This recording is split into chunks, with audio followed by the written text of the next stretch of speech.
Gawn ni droi at yr arglwydd gyda'n gilydd, gawn ni gydweddio. Gwaith hyfryd iawn a melys yw molianid enw di o Dduw. Sôn am dy gariad fore glas a'r nos am wirioneddau gras. Ac yn ni'n gofyn arglwydd am dy gymorth caredig di heno eto yn yr hyn oll i ni'n geisio gwneud yma yn Tabernacl heno. Gofyn am darweiniad di o Dduw ac yn gofyn i ti am nerth i wrando ac i glywed yr efengil ac i dreithi. Ac yn gofyn i ti uwchlaw pob dim, a bydd ein gwaredwr annwyl yn y canol. Byddwn ni'n ymwybodol ohono fe yma gyda ni yn yr oedfa wrth y bwrdd. Ac yn gofyn i ti arglwydd y caiff i le yn ein bywydau ni. Ac y cei di y gogoniant hefyd, Duw y Tad, yr Mab a'r Ysbryd Glân. Amen. Ni ganu yn hemyn cynta ni heno. Gwyn a gwridog, hawddgar iawn yw fanwylid, doniau'r nef sydd ynddo'n llawn, peraeth hyfryd, dau ar faith nac uchder nef, byth ni ffeindia arall, tebyg iddo ef. Halleluia.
Ni'n darllen gair Duw heno yn Epistol Paul at yr Effesiaid a'r bennod gynta.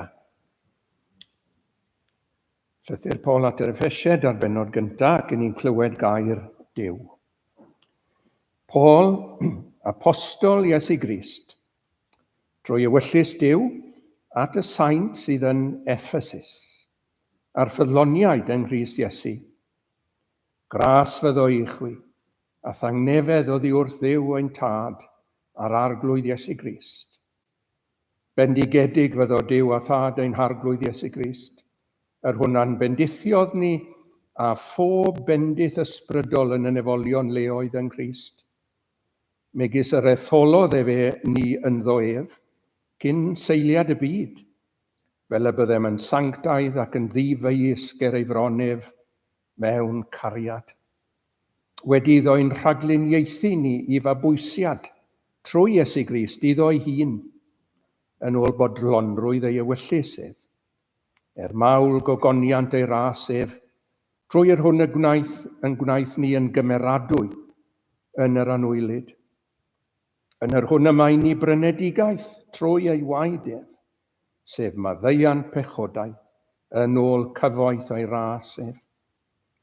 Trwy'r hwn y bu fe helaeth i ni ym mhob doethineb a deall, gwedidd o hysbysu ni ddirgelwch ei ewyllus, yn ôl ei fodlonrwydd ei hun, yr hon arfaethasau ef ynddo ei hun, fel yng ngoruchwiliaeth, cyflawnder yr amseroedd, y gallai grynhoi ynghyd yng Nghrist yr holl bethau sydd yn y nefoedd ac ar y ddaear ynddo ef. Yn yr hwn, yn dewiswyd hefyd, wedi ein rhagluniaethu yn ôl arfaeth yr hwn sydd yn gweithio pob peth wrth gyngor ei ewyllus ei hun, fel y byddem ni mawl i'w ogoniant ef, y rhai o'r blaen a obeithiasom yng Nghrist. Yn yr hwn, y gobeithiaso chwythau hefyd, wedi chwi glywed gair y gwirionedd, efengil eich iachawdwriaeth. Yn yr hwn hefyd, wedi chwi gredu, eich seliwyd trwy lan ysbryd yr addewid. Yr hwn yw ernes ein hetifeddiaeth ni, hyd bryniad y pwrcas, i fawl ei ogoniant ef. Oherwydd hyn, minnau hefyd wedi clywed eich ffydd yn yr arglwydd Iesu, a'ch cariad tuag at yr holl saint. Nid wyf yn peidio diolch drosoch, gan wneithi'r coffa amdanoch yn fy ngweddiau. Ar i Dduw ein harglwydd Iesu Grist, tad y gogoniant, roddi i chwi ysbryd doethineb a datguddiad trwy ei adnabod ef, wedi goleio llygaid eich meddyliau, fel y gwypoch beth yw gobaith ei alwedigaeth ef, a pheth yw golyd gogoniant ei etifeddiaeth ef yn y saint.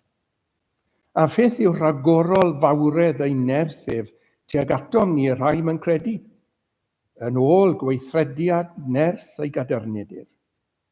Yr honna weithredodd ef yng Nghrist pan ei cyfododd ef o feirw, ac ei gosododd i eister ar ei ddeheulaw ei hun yn y nefolion leoedd.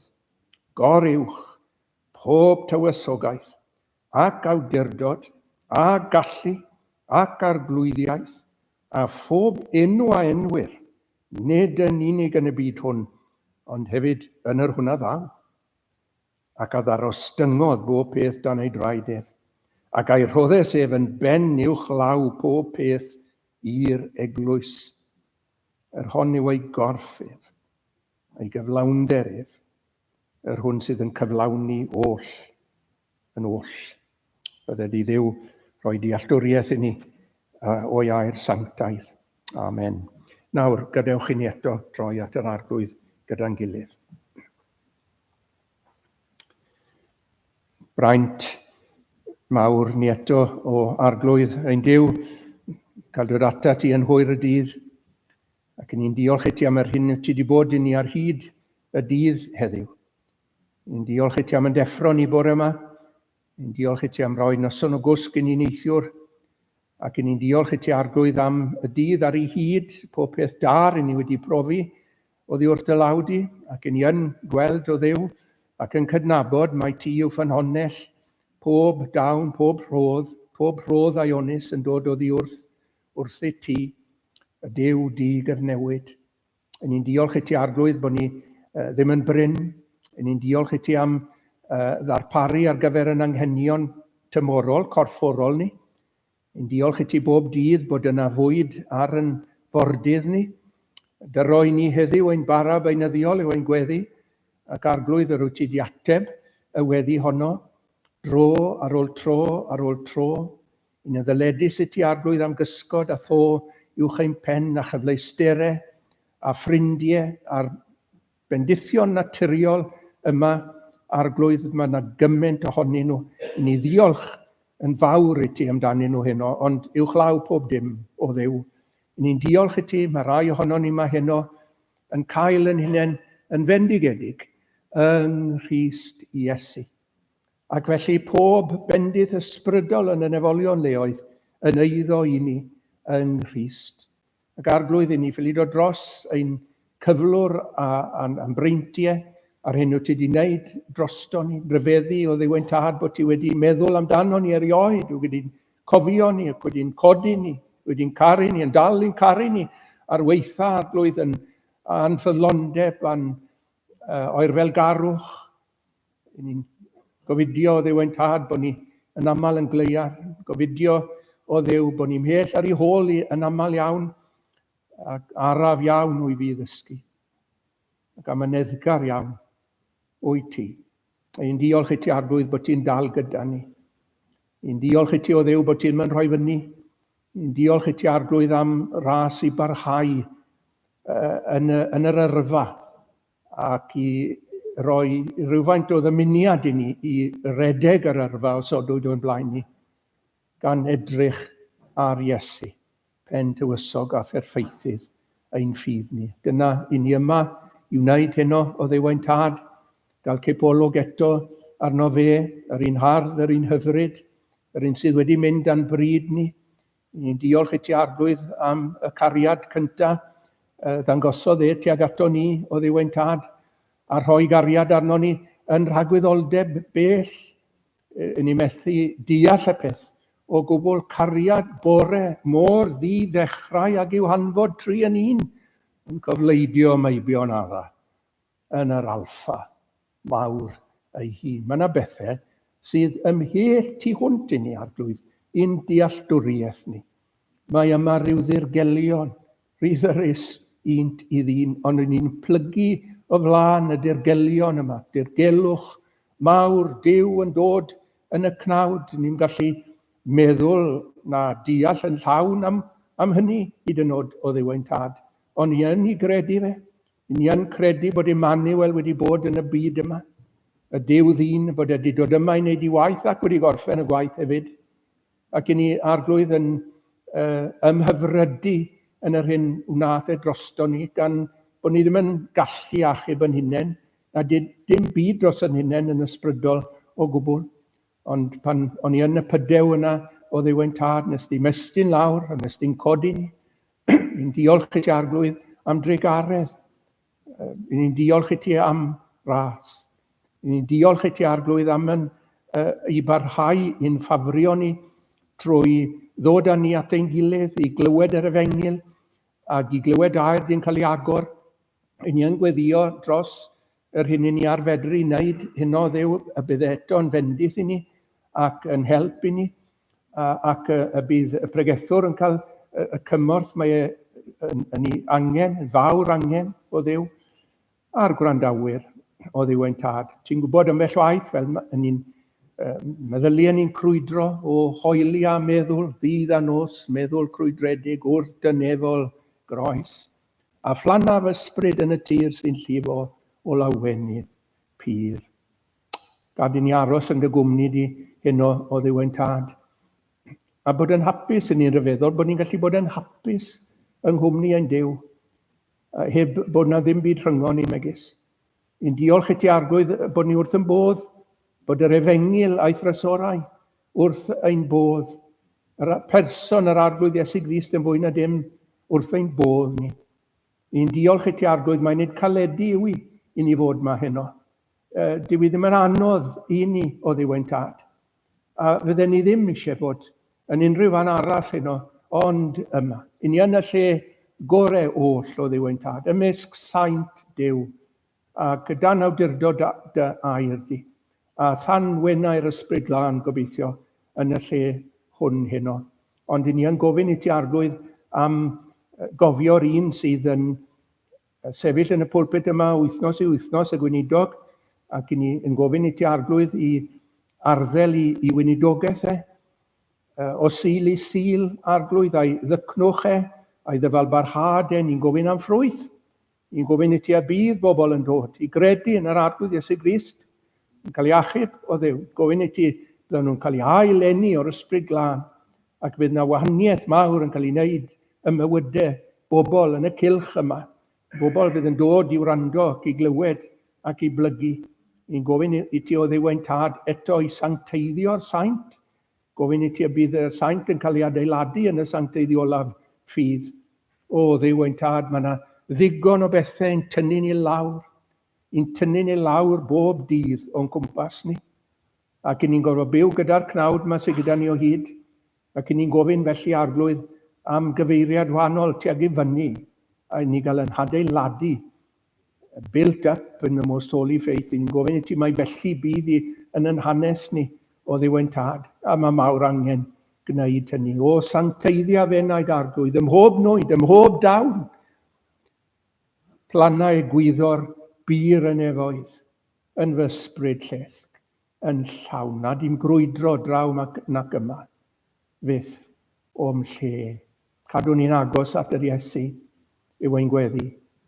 Clyw ein gweddi arglwydd ar ran y gwledydd eto, ac ar ran dy waith di, mewn gwledydd lle mae'r efengil yn cael ei gwahardd, a lle mae'r efengil yn mynd ac yn rhedeg ac yn cael derbyniad hefyd o Dduw ein tad. Ni'n diolch i ti bod ni'n clywed am ambell i lecyn gobeithiol hwnt ag yma ar draws y byd. Yr arglwydd Iesu Grist yn gweld o lafur ei enaid. Ni'n diolch yn fawr i ti am hyn o Dduw ein tad. Ac ni'n gofyn i ti pan ar eraill rwyt yn gwenu. Paid yn gadael ni, paid yn nghofio ni o Dduw ein tad. Paid a gadael i ni fod, paid a gadael ni i ni'n hunain. Arglwydd, dyna'r peth gweitha falle lle ddigwydd i ni. Ond tyred, der ato ni o Dduw ein tad, tyrd atom ni. Ni'n gofyn i ti arglwydd nawr i faddau ein beiau. Maen nhw'n fawr i dderbyn o Dduw. Ond ni'n diolch i ti bod yna rinwedd yng ngwaed ein harglwydd Iesu Grist, i'n golchi ni, i'n glanhau ni, oddi wrth bob pechod.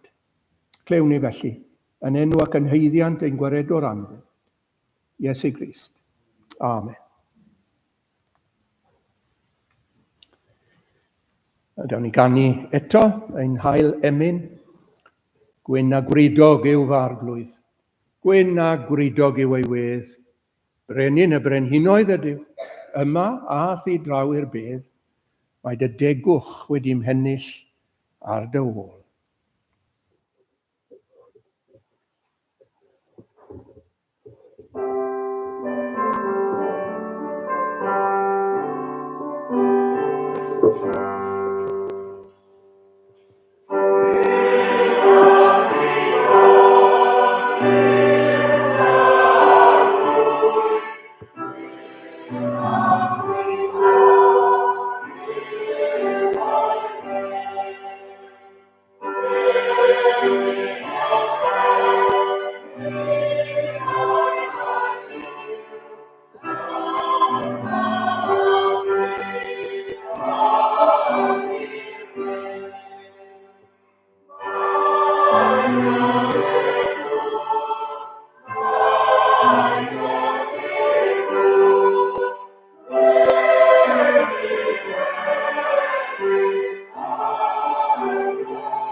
Wel, cyn bod fi'n codi testyn, garwn ni ddiolch eich eto am eich gwahoddiad i ddod i Tabernacl. Yr un peth dwi'n dweud bob tro bod dim yn galedu fi ddod i'r gwrthwyneb. Mae'n hyfrydwch mawr iawn a chynyddol fel mae'r blynyddoedd yn mynd mlaen i gael dod nôl i Tabernacl. Yn diolch i Dafydd a Sara a'r teulu hefyd am ei lletygarwch yn ystod y dydd. A petai rhywun yn gofyn i fi beth yw dy fwynhad di, wel, dyna fe, cael dod i Tabernacl Llwynhendy a mwynhau cymdeithas y saint ar hyd y dydd, beth mwy sydd ei angen arna. Hyfrydwch mawr. Cael bod yn hyd Dduw, mae'n fendigedig. Bendigedig. Wy'n mynd i godi testyn yr ail bennod o Ganiad Solomon. Caniad Solomon, yr ail bennod. A drydedd adnod, megis prenafalau ymysg prenau y coed. Felly y mae fan wylid ymhlith y meibion, bydd dda gennyf eistedd dan ei gysgodif, a'i ffrwyth oedd felys i'm genau. Mae'n gwyno dyddi yma yn dysau bod rhai o'r hen goedwigoedd yn mynd i golli. Ond mae yna rai coedwigoedd gyda ni yng Nghymru ar ôl, lle allwch chi fynd rydd ac yn rhwydd i gerdded a hamddenna mwynhau'r greadigaeth, a sy'n ni'n meddwl bod e'n ffordd hyfryd iawn o ymlacio os gewch chi wneud hynny. Fforest Hafren er enghraifft ger Llanidloes, mae yna le lawr ger Hwlffordd, coedwig Cleddau, mae yna goedwig heleth yn Niwbwrch yn Sir Fôn, ac wedyn yr enwau soniarus yma ger Maen Twrog, coed felynrhyd, dwi'n wedi bod yno erioed, coed felynrhyd a llenyrch. Ac yn y llefydd mae fe gewch chi amrywiaeth o blanhigion, amrywiaeth cyfoethog iawn o blanhigion yn dal i fod bod bobl yn cwyno yn diwno bod rhai rhywogaethau yn mynd i fynd ar goll, ond mae yna amrywiaeth yn dal gyda ni hyd yn hyn. Amrywiaeth o blanhigion a choedydd hefyd. A ta chi'n mynd i un o'r coedwigoedd yna, fe welech chi goed sydd yn tyfu'n arferol yng Nghymru ac ym Mhryden, y deri a'r masarn a'r ynn a'r gelynen a'r gerdinen. Ond go bryn y gwelech chi bren afal yng nghanol y coedwigoedd a'r fforestydd yma. Ta chi yn gweld pren afal, mi fydde'n eich taro chi. Peth anarferol bydde fe, peth anisgwyl bydde fe. A dyna ergyd y darlun sydd gyda ni yn yr adnod hon.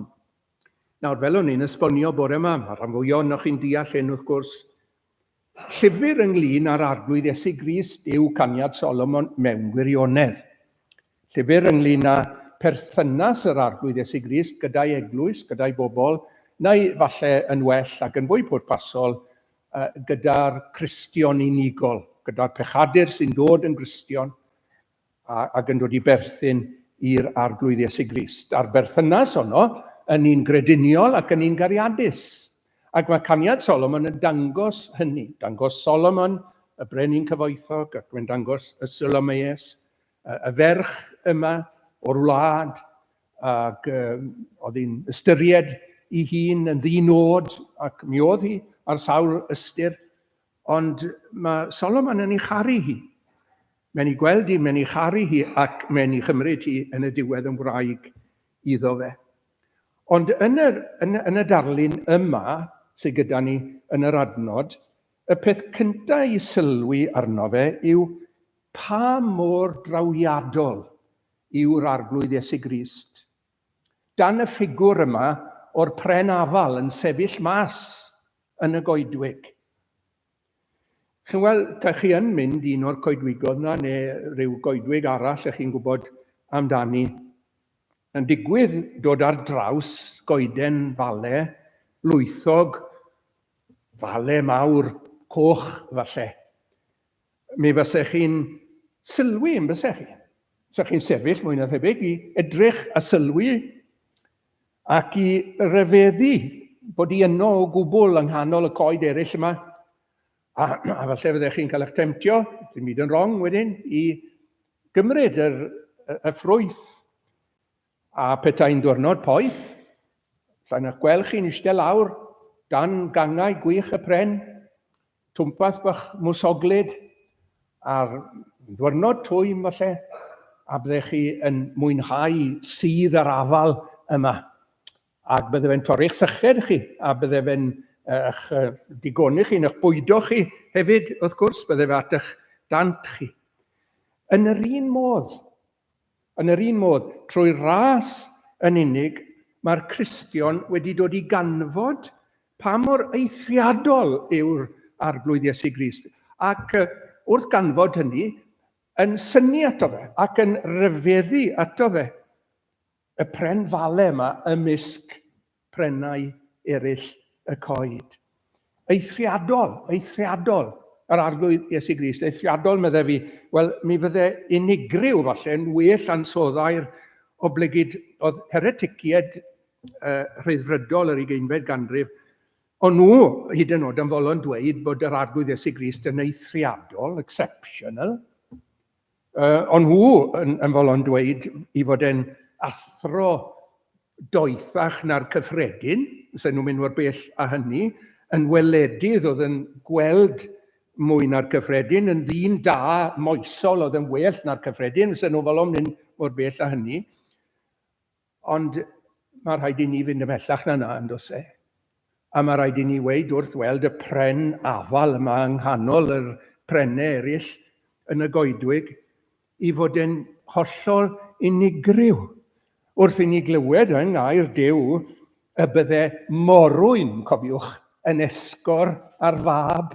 Wel, mae yna rhywbeth mwy na eithriadol fan'na, nos e. Mae yna rhywbeth hollol unigryw. A bydde'r mab yma'n cael ei alw Emmanuel, Duw gyda ni, Duw mewn cnawd. Ac wrth i ni glywed angel yn dweud wrth Joseph, bydde'r hyn a genhedlwyd, oedd yn mynd i gael ei genhedlu yn Mair o'r ysbryd glân, mae agents i'r ysbryd glân fydde ar waith fan hyn, yn yr ymgnawdoliad, a'r angel wedyn yn dweud wrth Mair, beth oedd yn mynd i ddigwydd yn hollol, yr ysbryd glân a ddaw arna ti, a nerth y goruchaf ath gysgoda di. Am hynny hefyd y peth sanctaidd aner ohono ti elwyr yn fab Duw. Hollol unigryw. Apostol Paul yn torri mas i gyhoeddi mawr, meddai, yw dirgelwch.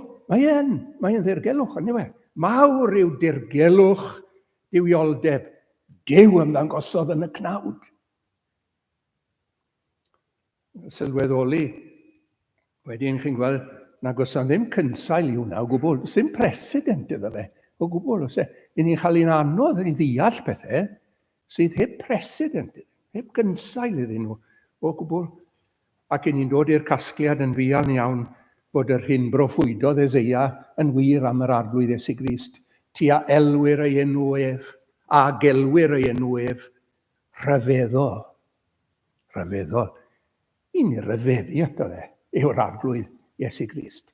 Nid i ni fod yn patronising amdano fe, gyfeillion, a dweud, o ie, oedd e'n ddyn da, oedd e'n athro gwyllt ar cyffred. No. I ni rhyfeddu ato fe. Ann Griffiths yn crisialu'r rhyfeddod mewn gwirionedd yn dwi. Dyma ddatganiad cyngor Calcedon. Dwy natur. Mewn un person, yn anwahanol mwy, maen nhw'n wedi uno gyda'i gilydd, mewn purdeb heb gymysgu, yn ei perfeithrwydd. Hwy.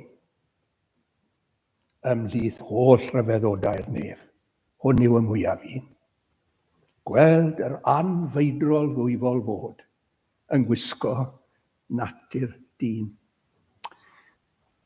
Benod gyntaf o Hebriaid, yr arglwydd Iesu Grist yn cael ei ddangos yn ei holl ogoniant fan'na, yn diwe. A mae yna siars yn cael ei roi i'r angylion, chimod, a ddoled holl angylion Duw ef. Chydi meddwl eriod pam oedd eisiau siars ar yr angylion i addoli yr arglwydd Iesu Grist? Wel, mae'r adnod yn sôn, chi'n gweld, pan yw yn dwyn y cyntaf anedig i'r byd, pan halodd Duw y Tad, yr arglwydd Iesu Grist i'r byd, a Duw nawr yn dod yn y cnawd, falle bod hi'n job i'r angylion i gredu. Ac o'n nhw angen yr anogaeth, achos oedd dim president, oedd dim cynsail iddo fe, ac oedd e'n beth mor ryfeddol. Nawr te angylion, cofiwch chi pwy yw e, addoled holl, dyna chi'n neud gyda Duw, ynddo fe? Addoled holl angylion Duw ef. A mae'r enedigaeth wirthiol na yn gnawdoliad yr arglwydd Iesu Grist yn paratoi ni i ddisgwyl bywyd gwahanol iawn i'r arfer yn hanes yr arglwydd Iesu Grist. Meddyliwch am hyn, meddyliwch bod rhywun yn gallu herio i elynion, Iesu Grist yn herio i elynion, a'i elynion y critics mwyaf eiddgar i chwilio beiau, chi'n modd, a mae'n gallu dweud wrthyn nhw'n hollol agored a'i law ar ei galon fel petai, pwy ohonoch am argyhoedda i o bechod? Which of you convinceth me of sin? Doch bod yn gallu gweud na.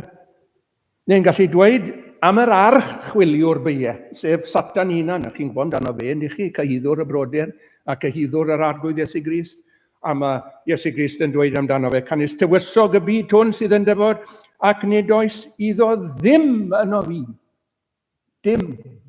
A lle fe'n pwyntio at gysgod o ddim byd yn yr arglwydd Iesu Grist oedd yn amheus i dynod. Dim yn wrong ynddo fe o gwbl. A dyma dystiolaeth Paul. Mae hyn yn ddiddorol iawn i fi, chi'n modd. Beth oedd maes Paul? Pa fath o ddyn oedd yr apostol Paul? Dyn deallus, intellectual oedd yr apostol Paul. A pan bod e'n sôn am yr arglwydd Iesu Grist, mae'n dweud, hwn nid adnabu bechod. Hynny yw beth mae'n gweud yw, hwn o ddim yn gwybod am bechod yn brofiadol. Nawr, dyna faes intellectual gwybodaeth. A mae'n dweud am Iesu Grist, oedd e ddim yn gwybod yn brofiadol am bechod.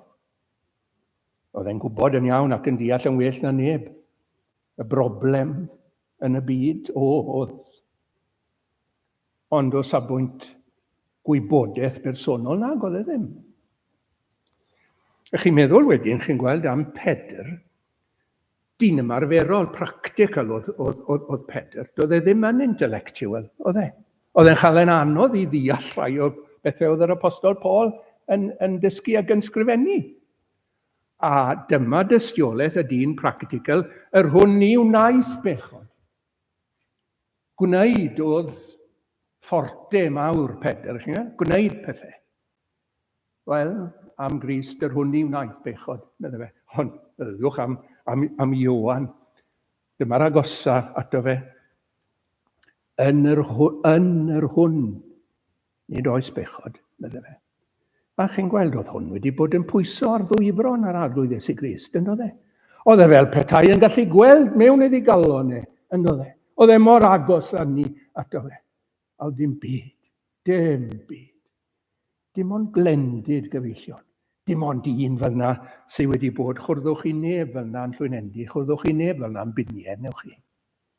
Dim ond un. Megis pren a falau ymysg prenau y coed. Felly mae fy nwylid ymysg y meibion.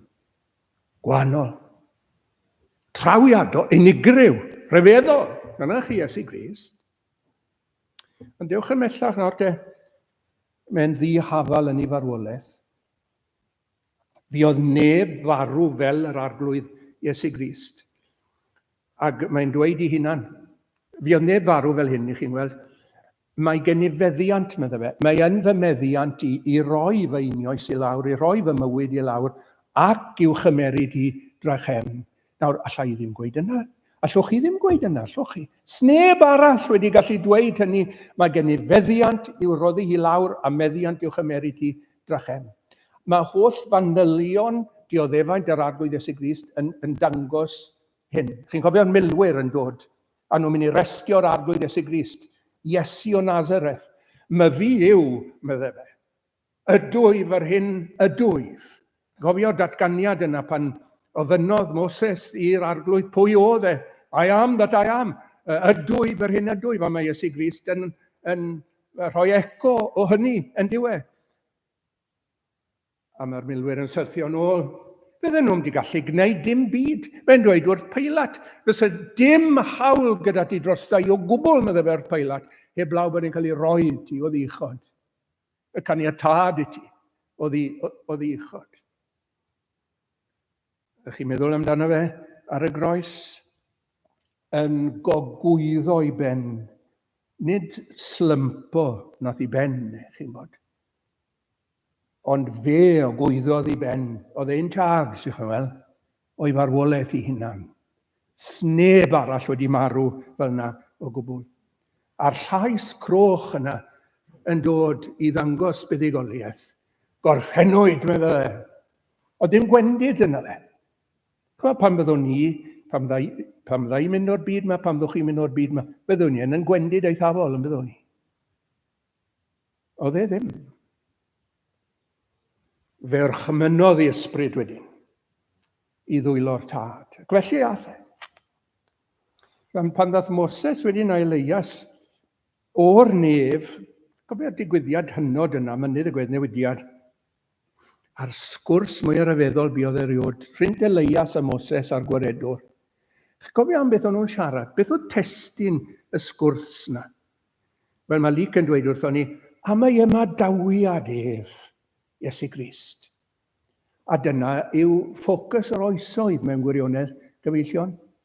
Dyma'r digwyddiad mawr, pwysica'r oesoedd i gyd. A dython nhw siarad ynglyn â hyn, yma dawiad yr arglwydd Iesu Grist. Mae'r gwreiddiol yn ddiddorol iawn.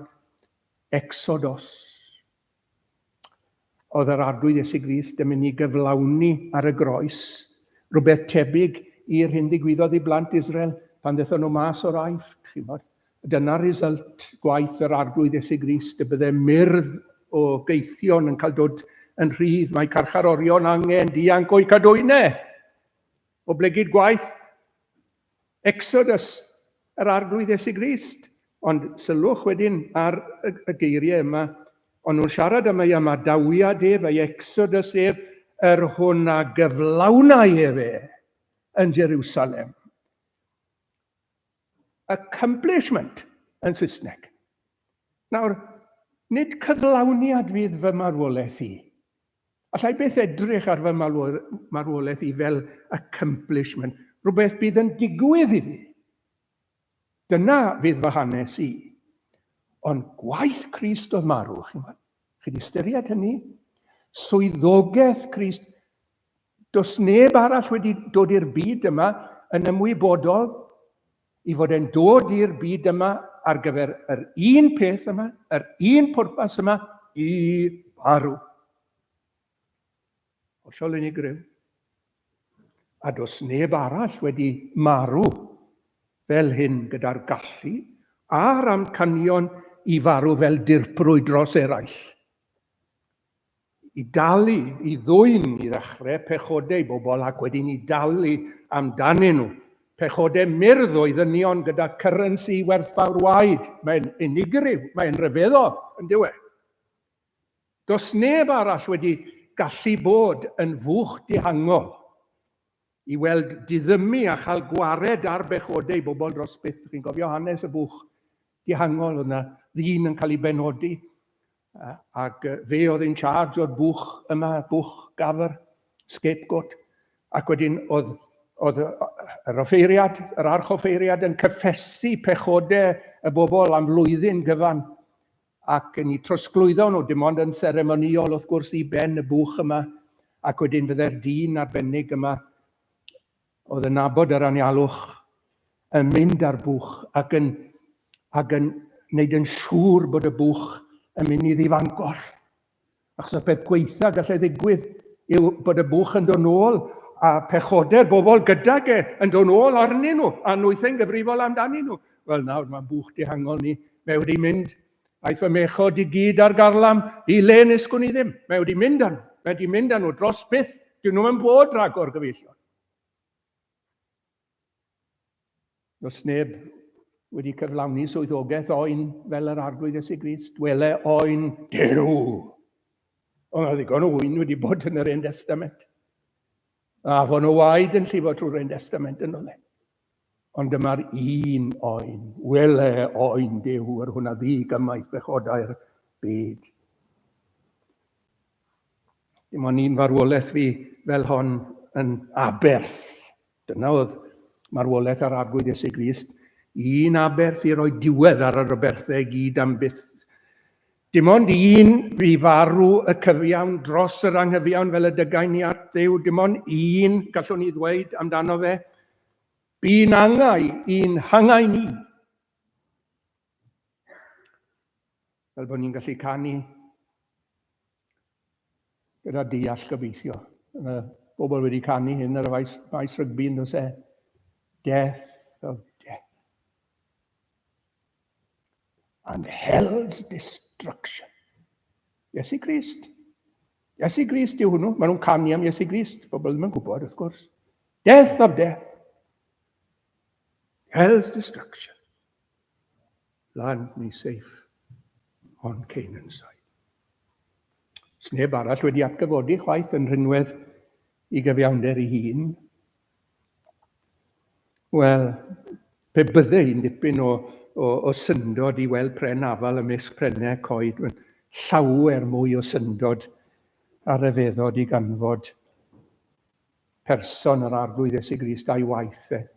David Charles Gyfyrddin yn rhoi'r peth fel hyn i chi'n gweld, uchelderau mawr ei ddiwdod. A dynderoedd ei ddiwdod, byddwn ni'n cofio amdano fe. Sy'n creu syni fyth ar syni. Yn rigolion gwlad goleuni, maen nhw'n syni yn y nefoedd, mae'r angylion yn syni. A chythau hefyd, os ych chi'n Gristion.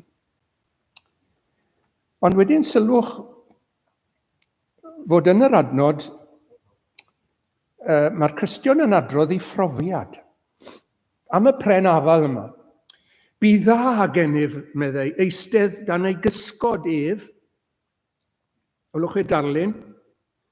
Pren afal mae nawr yn cysgodi'r sawl. Mae rhywun wedi bod yn ymlwybro. Chi wedi bod yn ymlwybro. Chi wedi bod yn cerdded trwy'r goedwyd. Chi wedi bod yn mynd am ddwrnod cyfan falle. A chi'n blinedig ac yn lliddedig. Ac chi'n canfod yr pren afal yma.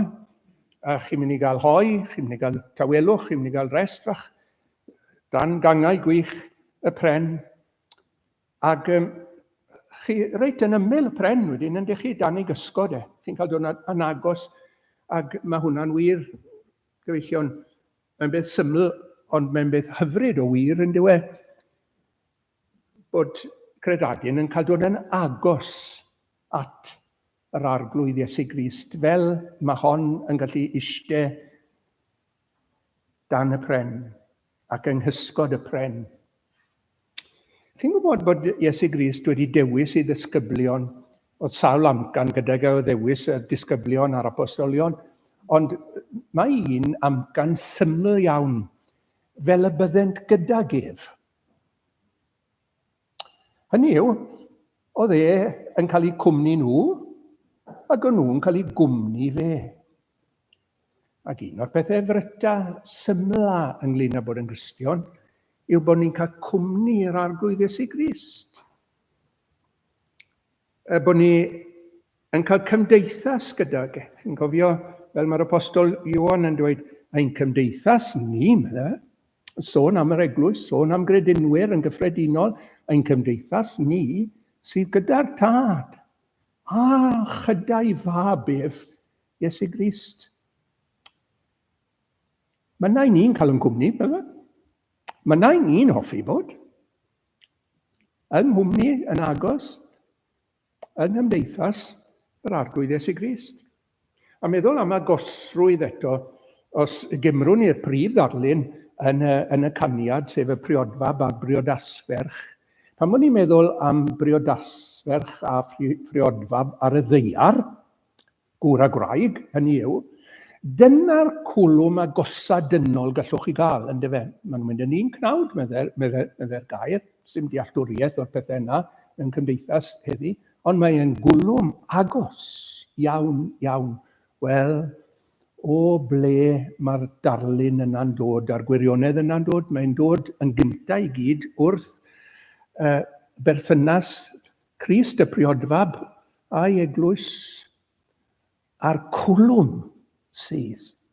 Undeb gyda'r arglwydd Iesu Grist, ac ar sail yr undeb yna, ni'n cael cymundeb gyda'r arglwydd Iesu Grist. Os nag i ni wedi'n huno i at Grist, neu'n uno i Grist, allwn ni ddim cael cymdeithas gyda ge. Sgwn ni, ydy hwnna'n wir amdano ni gyd yma heno, bod ni yng Nghrist. Dyna fel mae gair Duw yn sôn am yr undeb yma, yr union yma. Bod ni yng Nghrist. Ac wedyn, os yn ni yng Nghrist, ni'n gallu cymdeithasu gyda ge. Ac wedyn, meddwl eto am y darlun a'r cysgod yma. Mae'r arglwydd Iesu Grist yn gysgod i ni yn yr ystyr yma. Mae fe yw ein tarian ni. Fel mae'r brigau yn dod dros y sawl sydd yn cysgodi ar dail ac yn y blaen dan y canopi yma, meddyliwch am yr arglwydd Iesu Grist fel tarian i chi. A mae'r llyd Duw y Tad yn herbyn i gyfeillion. Llyd cyfiawn yw cofiwch. The wrath of God. Di bobl ddim yn licio meddwl amdano fe. Mae rhai bobl dydyn nhw'n trio cael gwared ono fe mas, maen nhw wedi, yn diw nhw mas o rai emynau, ac allan o'r ysgrythyr hefyd yn cyfieithu iawn mewn ffordd wahanol, expiation yn lle propitiation ac yn y blaen i gyd, achos bod nhw ddim yn cydnabod dicter Duw. Bod Duw ar hawl gydag i ddod yn erbyn ac i gosbi popeth sydd yn wrthwyneb i'w sancteiddrwydd ei hunan. A mae hwnna wedi anelu ato ni gyfeillion.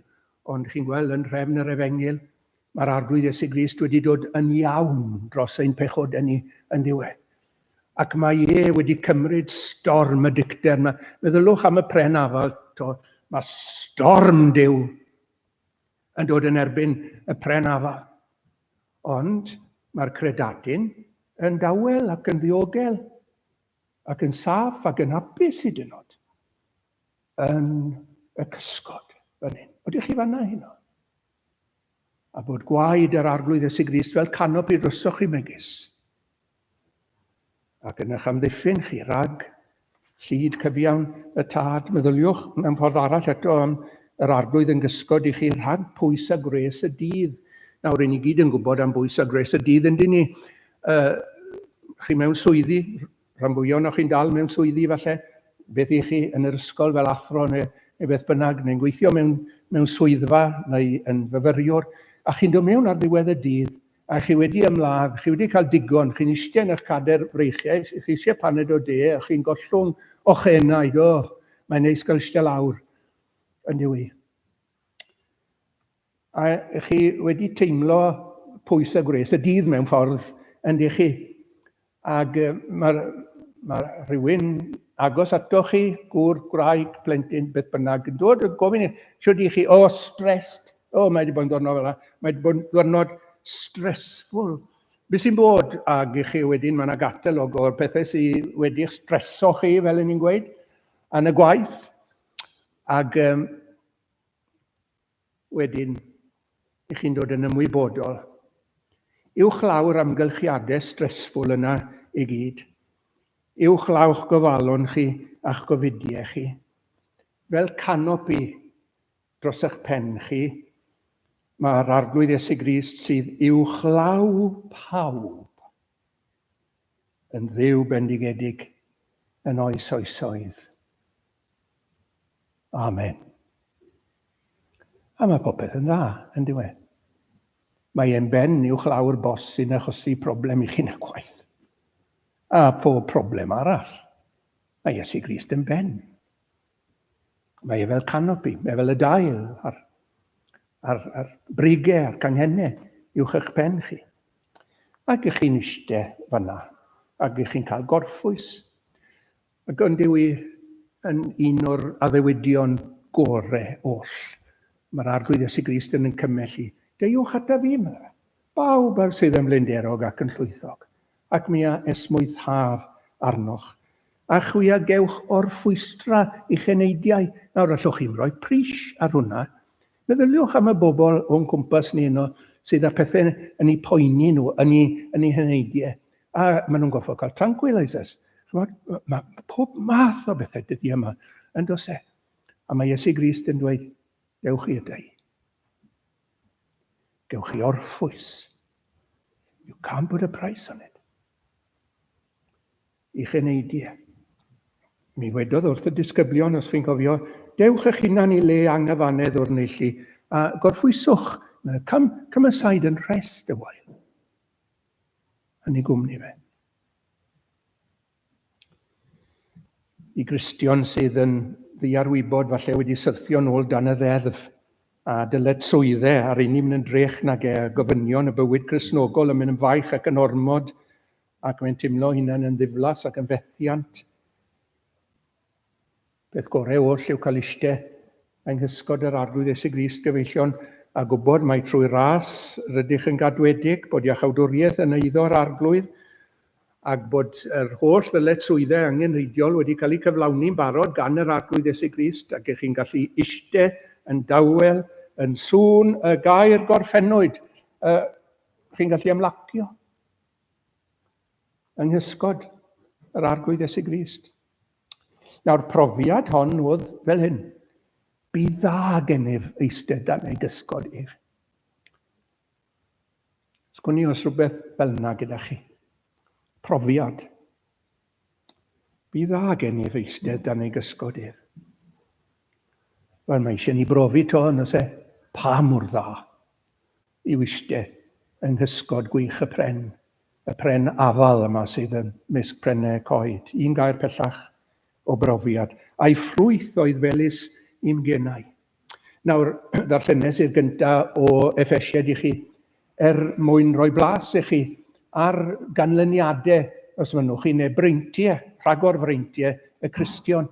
Un ar ôl y llall, they come tumbling out gyda'r apostol, yn diw nhw, ben dramonogl, un ar ôl y llall, y bendithion ysbrydol yma yn y nefolion leoedd. Ni'n eistedd gyda Christ, a mae'r ein i gyd yn eiddo, ni'n megis yr etholodd fe, ni'n gymeradwy yn yr anwylid. Meddylwch pwy mor hyfryd yw hynny.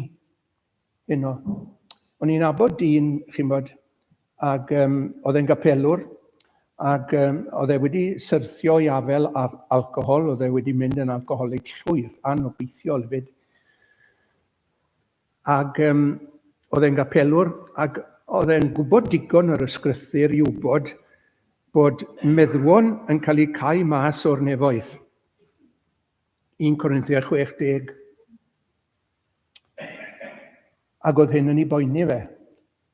Wel, dan amgylchiadau rhyfedd iawn, ath e i gartre for the mentally elderly infirm, beth sy'n ymweld ag efo ni, ac oedd bobl ddim yn dod allan o'na. Ac oedd nhw wedi colli synhwyrau i gyd, ac oedd e'n nghanol rhain nawr yn dechrau sobri. Ac oedd e'n darllen y gair ac yn ceisio. Mi ddath chymod i gredu yn yr arglwydd Iesu Grist. Meddyliwch, dodwch eich hunan yn ei sgidiau fe nawr. Dyma chi ddyn oedd dath yn ymwybodol iawn bod e'n mynd i gael ei gau mas o'r nefoedd. Does na ddim meddwon yn y nefoedd. Does na ddim bobl anghyfiawn yn y nefoedd, chwaith sydd yn cyfro gymaint o bethau yn diwedd, fel popeth, gweud y gwir, bechaderus. Cyle fe ddim i mewn. Cyle fe gau mas, oedd e yn anghymeradwy. Meddyliwch am ddyn fel yna yn dod ar draws y benod hon, bod ni'n gymeradwy nawr yn yr anwylid. Accepted in the beloved. A chi o'r llyndod, a'i ffrwyth oedd felys i'm gennau. Meddyliwch am yr casglwr trethu yna. Oedd wedi bod yn gweddio fel hyn. O, Dduw, bydd dregarog wrthyf bechadur. Fe'n dod yn ymwybodol o'i bechod, hyn gweld. Meddyliwch am hwnnw wedyn, yn dod ar draws y bennod gyntaf yma yn Effesied. Yn yr hwn y mae ni brynedigaeth trwy ei waed ef, sef a ddeian pechodau. Meddyliwch am y gollymdod a'i ffrwyth oedd felys i'n genau. Lle ni gadw yma chi trwy'r nos gyfeillion i sôn am y ffrwyth, beth sydd yn mynd i fod yn hyfrydwch i chi yn sgil yr arglwydd Iesu Grist, yn sgil ei waith beth mae wedi prynu ar eich cyfer chi, y breintiau'r bendithion, gallen ni'ch cadw chi yma trwy'r nos. Y cysur sydd i'r Cristion. I Dduw y byddor diolch, yr hwn sydd yn rhoddi i ni'r fuddugoliaeth trwy ein arglwydd Iesu Grist. Chi'n teimlo bod chi'n colli'r dydd, ganwaith, syrthio ganwaith i'r un bai, ffili cael y gorau ar ryw pechodau sydd yn barod i'n amgylchu ni, besetting sins, mae'n broblem oes sy'n fuddugoliaeth yn yr arglwydd Iesu Grist. Meddyliwch am rywun yn tynnu at y diwedd, a fyddwn ni gyd yn tynnu at y diwedd rhyw ddiwrnod, ac mae yna etifeddiaeth i ni. A yna etifeddiaeth yn dod i ni trwy testament ein tad. Dyma'r ffrwyth. A'i ffrwyth oedd felys i'm genau. Nawr, fi'n gorffen fel hyn. Coedwig oedd hon lle oedd y pren afal. A doedd y pren afal yma felly ddim mewn perllan a ddim mewn gardd. Bydde ddim modd i chi fynd yn gyfreithlon i fewn i ardd rhywun i dynnu afal o'r pren nag i eistedd dan i gysgod e. Fe mewn perllan yn eiddo i rywun, gallech chi wneud hynna yn iawn yn gyfreithlon, ond mewn coedwig oedd y pren yma. Felly'n agored i bawb, right of way, right to roam. Os yna rywun yma heno licio bigo'r ffrwyth yma, a dod i gredu yn yr arglwydd, i chi'n rhydd i ddod, ych chi'n meddwl? Does yna ddim gwarddiad o gwbl. Dewch eistedd yng nghysgod yr arglwydd Iesu Grist, y pren afal yma, yr un sy'n sefyll mas, yr un unigryw. Sedrych na fe'r dwyrain draw. Sedrych na fe'r dim. Nith a fi neu yn taiddaw. Does debyg iddo fe. A dewch i'r casglad yna. Syllwch arno fe. Gwelwch yn ryfeddol yn ei enedigaeth, a'i fywyd, a'i farwolaeth, a'i atgyfodiad yn ei ail ddyfodiad hefyd. Gwelwch yn rhyfeddol. A meddylwch bod chi'n cael dod yn agos ato fe trwy gredu ynddo fe. Cael bod yn ei gysgod A triwch, profwch, blaswch y ffrwyth yma. Fel bod chi'n gallu dod o flaen yr eglwys, gofyn am gael eich bedyddio ac ymuno gyda'r eglwys, a dweud fel hyn. Gweinidog yn gofyn i chi, wel, beth yw'ch tystiolaeth chi te? A'i ffrwyth oedd felys yn genau. Amen. Ni ganu yr emyn ola, pwy wela fel fan wylid, yn hyfryd ac yn hardd, yn ffrwyth fel ffrwythlon bren afalau'n rhagori ar brennau'r ardd, ges eistedd dan ei gysgod ar lawer cawod flin. A'i ffrwyth oedd fil o weithiau i'm genau'n well na gwyn.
eistedd.